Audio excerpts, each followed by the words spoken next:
Hello there! Welcome to another episode of the Rookie's Guide to Sports. Today we're tackling one of the most iconic games in history, chess. It's a game of strategy, patience, and focus, played by millions around the world and even at the highest levels of international competition. But here's the truth. Even though chess looks elegant and quiet, it can be incredibly confusing when you're first starting out. What's the objective? How do the pieces move?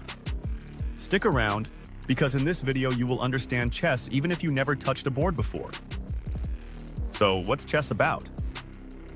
The whole point of chess is to trap your opponent's king so completely that it has nowhere safe left to move. This final position is called checkmate. In plain terms, the king is under attack, and no matter what move they make, they can't escape. When that happens, the game ends instantly. That's how you win. It's important to understand the difference between check and checkmate. When a king is in check, it's under attack but still has a way out. The player must immediately make a move to get out of check.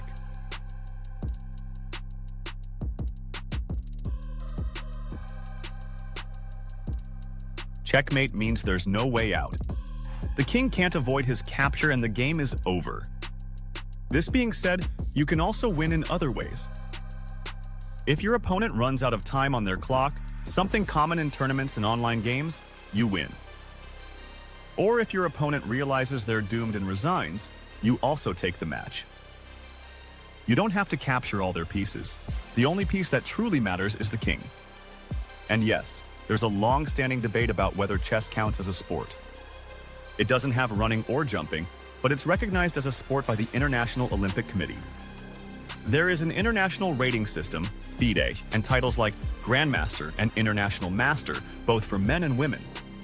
And many national sports bodies because it's competitive, structured, and played at elite levels with strict rules. A chessboard is an 8x8 grid, made up of 64 squares alternating in light and dark colors. Each player starts with 16 pieces, 1 king, 1 queen, 2 rooks, 2 bishops, 2 knights, and 8 pawns. The board is always set so that a light-colored square is in the bottom right corner from each player's side. Pieces go like this.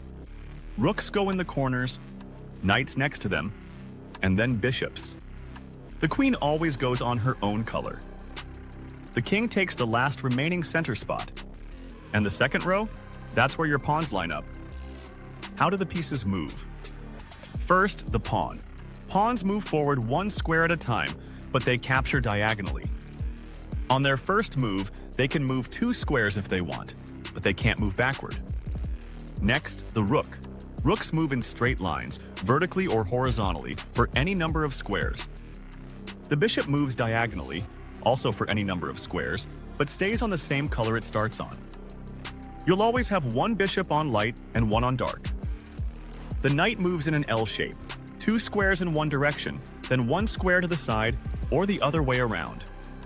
It can do this movement in any direction. It's the only piece that can jump over others, tricky and powerful. The queen is the most powerful piece. She can move any number of squares in any direction, straight or diagonal. Finally, the king is the most important piece, but its movement is limited. It moves just 1 square in any direction. If your king is in danger, the entire game changes. Some extra rules. Chess also has some special rules that can really confuse people at first, but they're super important. Castling is a move that lets you protect your king and activate a rook in one go. You move your king 2 squares toward a rook, and the rook jumps over next to it. But it only works if neither piece has moved, the path is clear, and your king isn't passing through or into danger. The next move is the promotion. When a pawn reaches the far side of the board, it can be promoted to any piece, usually a queen. It's the only way to get more than 1 queen. And finally, en passant. If a pawn moves 2 squares forward and lands next to your pawn, you can capture it as if it had moved 1 square, but only on your very next move. It's rare, but real. These special moves make chess more than just a set of fixed patterns. They open up deeper strategy. There are also a few things you can't do. You can't make a move that puts your king into check. And you also can't make illegal moves like jumping a bishop over another piece or moving a pawn backwards.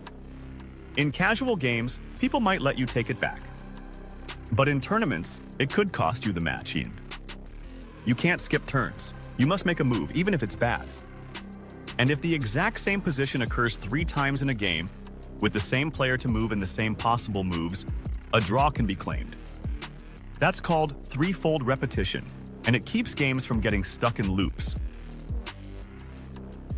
There's also something called the touch move rule. In formal in-person games, if you touch a piece on your turn, you have to move it, so be careful what you reach for. One more rule is the stalemate. Remember we said you can't move your king into a check position? If a player has no legal moves left but their king is not in check at a certain point, the game ends in a draw. That's called a stalemate. And finally, another type of draw is the 50-move rule. If no pawn has moved and no pieces have been captured in the last 50 moves by either player, the game can be declared a draw. Let's talk about the length of the games. Not all chess games last the same amount of time. Some are long and slow. These are classical games, and they can last several hours. Others are lightning fast, ranging from 10 all the way down to only 60 seconds. Each player has their own timer, and if your time runs out, you lose, even if you're winning on the board. So managing your clock is part of the challenge. Experienced players often follow openings, pre-studied sequences of early moves that help them control space and prepare their attacks. You've probably heard names like the Sicilian defense, Queen's Gambit, or Italian game. You don't need to memorize them now, but just know, the first few moves matter a lot. As the game progresses, you'll need real strategy. Sometimes players even sacrifice pieces, like giving up a bishop or knight to gain a better position or launch a bigger attack. It's not about grabbing the most pieces. It's about setting traps, applying pressure, and thinking ahead. Let's wrap it up with a fun fact. We'll talk about chessboxing. It's a hybrid sport where players alternate between rounds of boxing and rounds of chess. You win by either knocking out your opponent or checkmating them, whichever happens first. They play a few minutes of chess, then box around, then back to chess, and it keeps going until there is a winner. Gloves come off between rounds. It's mental and physical combat combined.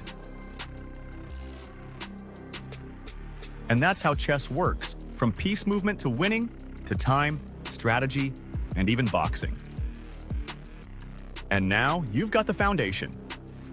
Would you like to learn the basics of other sports too? Check out the full playlist linked on the description below with a full list of videos of the Rookie's Guide to Sports. Don't forget to like, subscribe, and hit the notification bell so you never miss an episode. See you next time.